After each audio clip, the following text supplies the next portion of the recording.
در حالی که پرزیدنت ترامپ از عملکرد اروپا و ناتو برای عدم همراهی در جنگ علیه جمهوری اسلامی انتقاد کرده، فردریش مرز صدر اعظم آلمان گفته اونچه آمریکا و اسرائیل انجام میدن نه تنش زدایی بلکه یک تشدید تنش بی‌پایان هست.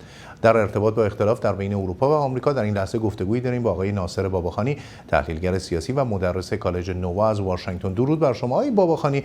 دلیل عدم همراهی اروپا با آمریکا و اسرائیل در این عملیات در چیست؟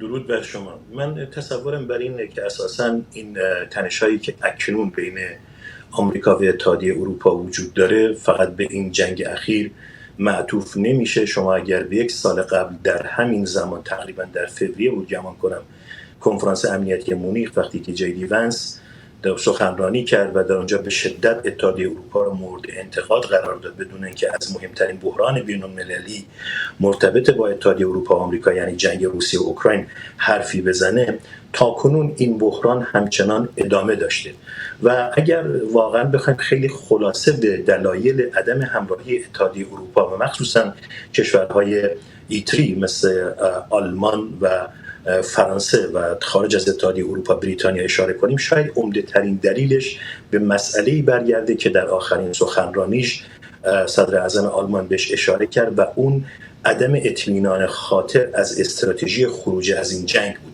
خب در همگان محرز هست، همونطوری که در گزارش همکار شما هم بهش اشاره شد، به لحاظ سخت افزاری و نرم افزاری آنچه که بر سر جمهوری اسلامی ایران آمده، گمان نمی‌کنم در طول تاریخ همچین خسارت‌های جدی وارد آمده باشه، هم به لحاظ منابع انسانی، منظورم از رهبری گرفته تا فرماندهان عالی نظامی انتظامی و اطلاعاتی این کشور، و همینطور به لحاظ سخت افزاری شامل سایت‌های موشکی، مراکز اتمی و مراکز صنعتی و نیروهای انتظامی و نظامی و اطلاعاتی.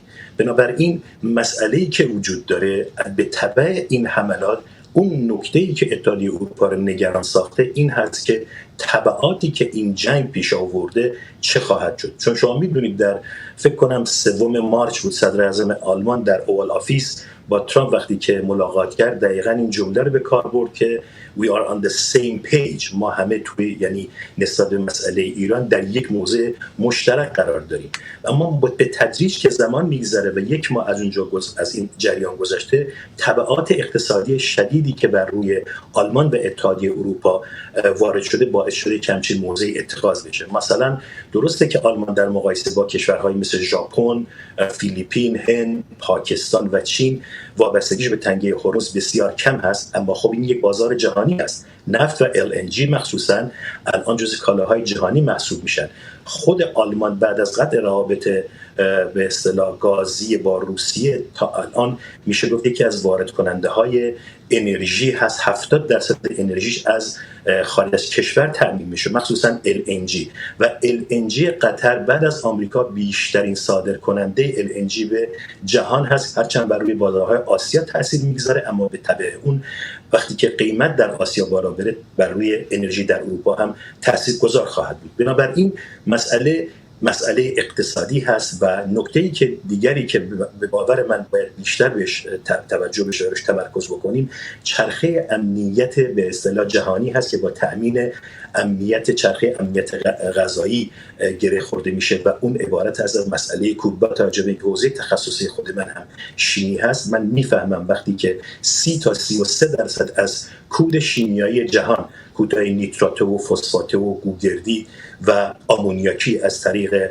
تنگه هرمز عبور داده میشن، وقتی که این اختلال در ارسال کودهای شیمیایی ایجاد میشه چه تأثیر فلاکتباری بر کشاورزی خواهد داشت. و همینطور هم این مسئله رو هم نباید نادیده بگیریم. وقتی که اونا میگن این جنگ ما نیست، اشاره مستقیمشون به این مسئله هست که با اونها مشورتی در این زمینه نشده و ناتو یک نیروی دفاعی هست، نه مداخله جویانه.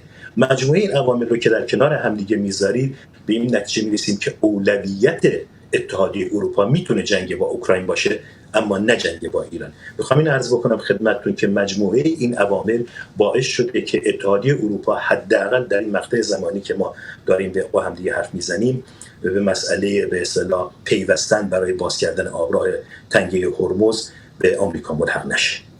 خب آقای باباخانی، شما اشاره فرمودید به اینکه اروپایی‌ها ادعا میکنن که این جنگ ما نیست، در شرایطی که چندی پیش هم اتفاقا پرزیدنت ترامپ گفتش اگر شما مدعی هستین که این جنگ ما نیست، اوکراین هم جنگ ما نیست.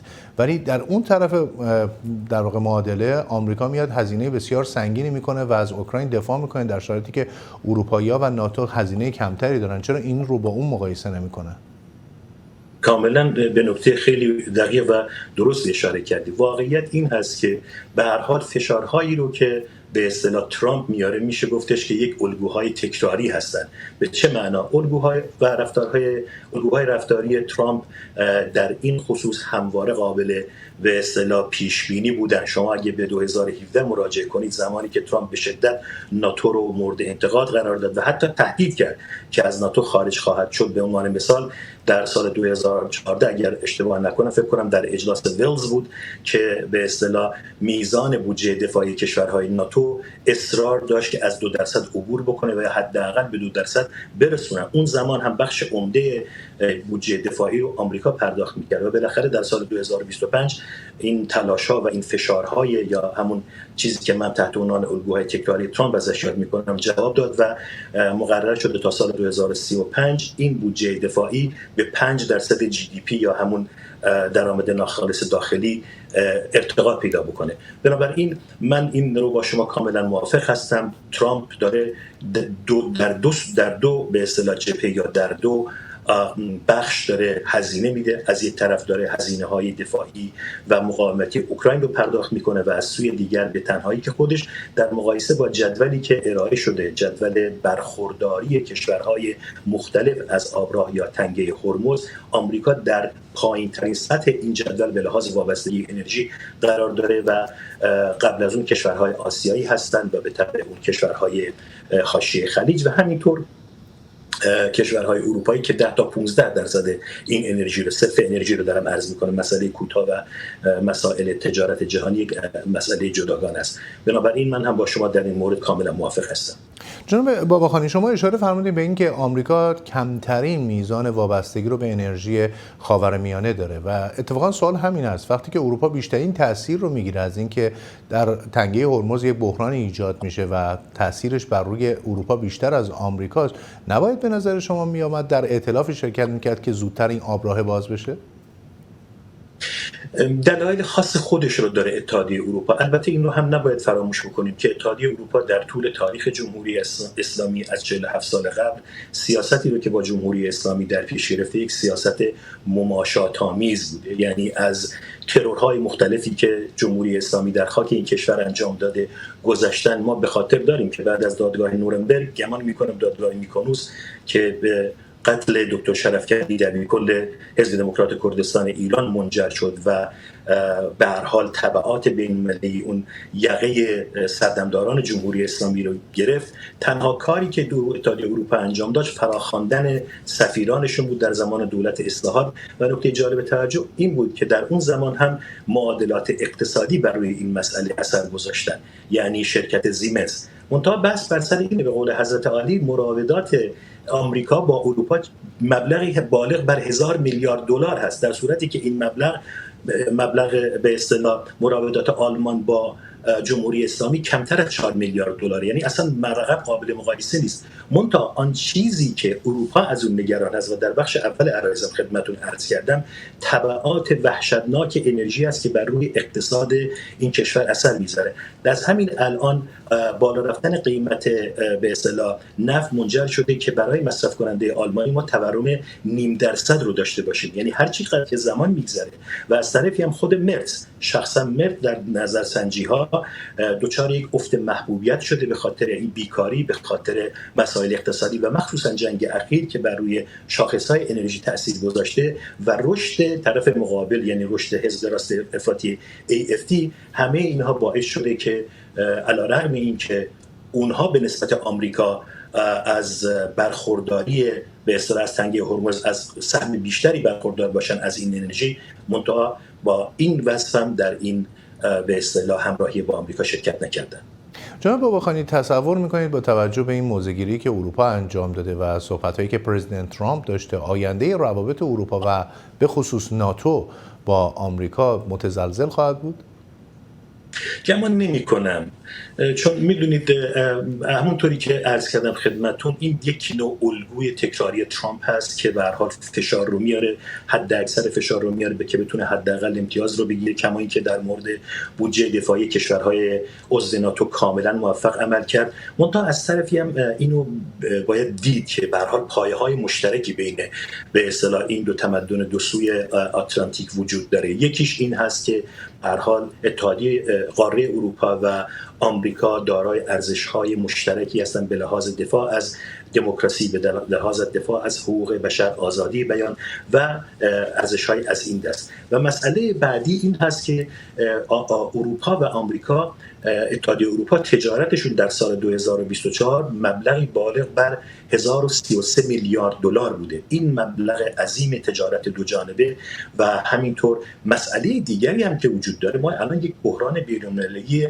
به اصطلاح جنگ اوکراین و روسیه رو داریم. یعنی فرض بفرمایید همین الان که اروپا و آمریکا توأم با هم دارن به نوعی مقاومت اوکراین رو در برابر روسیه افزایش میدن، میتونه به عنوان یک پایه مشترک دیگه در نظر گرفته بشه.